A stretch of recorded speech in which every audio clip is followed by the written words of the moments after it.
जब पूरा मित्तल परिवार लिविंग रूम में इकट्ठा होता है। इतने दिनों से चल रहे ड्रामे और झूठे आरोपों से तंग आकर कामिनी अचानक सबके सामने खड़ी हो जाती है। उसकी आंखों में अब वो मासूमियत नहीं थी, बल्कि एक अजीब सी कड़वाहट थी। वह सीधे रजनी जी और एकता भाभी की तरफ देखती है और चिल्लाकर कहती है, सच्चाई तो यह है कि न तो मैं अयम जी के बच्चे की मां बनने वाली हूं और न ही मैं प्रेग्नेंट हूं। ये सुनते ही पूरे कमरे में सन्नाटा पसर जाता है। दादी जी की आंखें फटी की फटी रह जाती हैं। जिस लड़की को उन्होंने अपनी पसंद बनाकर अयम की जिंदगी में शामिल करना चाहा था, उसी ने उनके भरोसे की धज्जियां उड़ा दी थीं। एकता भाभी का गुस्सा सातवें आसमान पर पहुंच जाता है। वो कामिनी के पास जाती हैं और कहती हैं, आज तुम्हारा असली चेहरा सबके सामने आ ही गया। तभी रजनी जी अपने गुस्से पर काबू नहीं रख पाती और आगे बढ़कर कामिनी के गाल पर एक जोरदार थप्पड़ जड़ देती हैं। लेकिन कामिनी का ये कबूलनामा इतनी आसानी से नहीं आया था। इसके पीछे राध्या की सूझबूझ और एक सोची समझी रणनीति थी। दरअसल कुछ समय पहले राध्या को कामिनी की हरकतों पर शक हो गया था। कामिनी को बेनकाब करने के लिए राध्या ने एक अनोखी तरकीब निकाली। वो घर में एक सिद्ध बाबा जी का दिया हुआ विशेष लड्डू लेकर आई थी।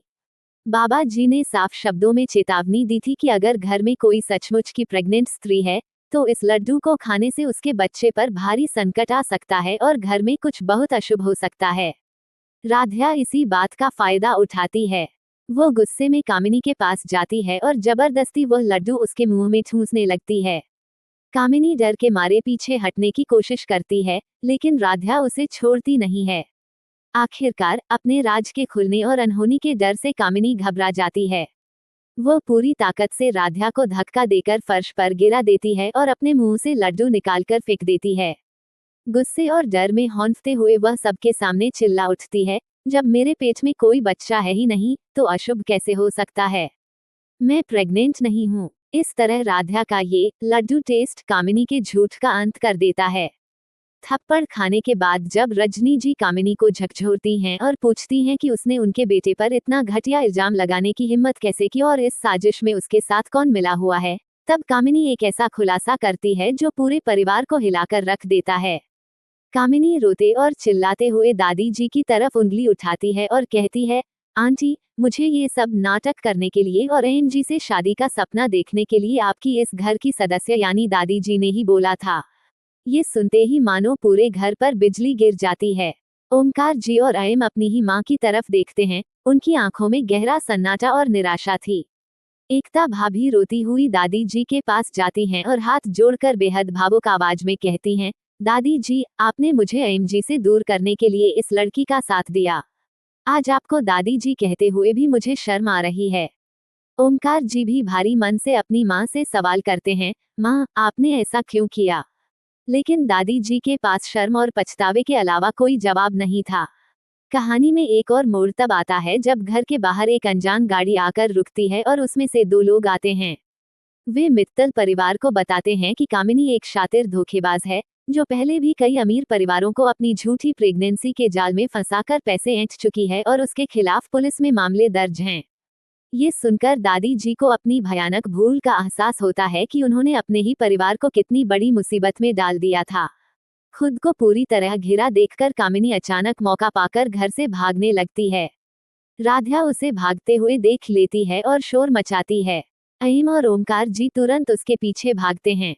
भागते भागते कामिनी घर की छत पर पहुंच जाती है, जहां अचानक उसका पैर फिसल जाता है और वह नीचे गिरने लगती है। लेकिन इन वक्त पर अयम दौड़कर उसका हाथ पकड़ लेता है और उसकी जान बचा लेता है। अयम उससे कहता है, तुमने चाहे जितनी गलतियां की हों, लेकिन हम किसी की जान खतरे में नहीं देख सकते। अयम की इस इंसानियत को देखकर कामिनी की आंखों से आंसू बहने लगते हैं और उसका अहंकार टूट जाता है।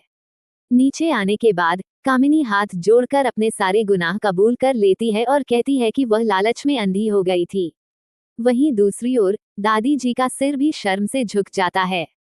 वो फूट फूट कर रोते हुए एकता के सामने हाथ जोड़ती हैं और कहती हैं, बहू, मुझसे बहुत बड़ी गलती हो गई, मुझे माफ कर दो। एकता भाभी बड़ी शालीनता से कहती हैं कि अपनी गलती स्वीकार कर लेना ही सबसे बड़ा प्रायश्चित है। आखिरकार इस पूरे संकट को टालने के लिए ओमकार जी और पूरा परिवार राध्या की बहादुरी और समझदारी को सलाम करता है। पूरा घर राध्या के सम्मान में तालियों से गूंज उठता है। छोटी बुलबुल दौड़कर एकता और अयम के गले लग जाती है।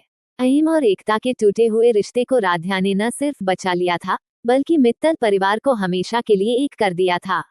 घर में एक बार फिर खुशियों और त्योहार का माहौल लौट आता है। अगर वीडियो पसंद आए तो वीडियो को लाइक, कमेंट और चैनल को सब्सक्राइब करना ना भूले।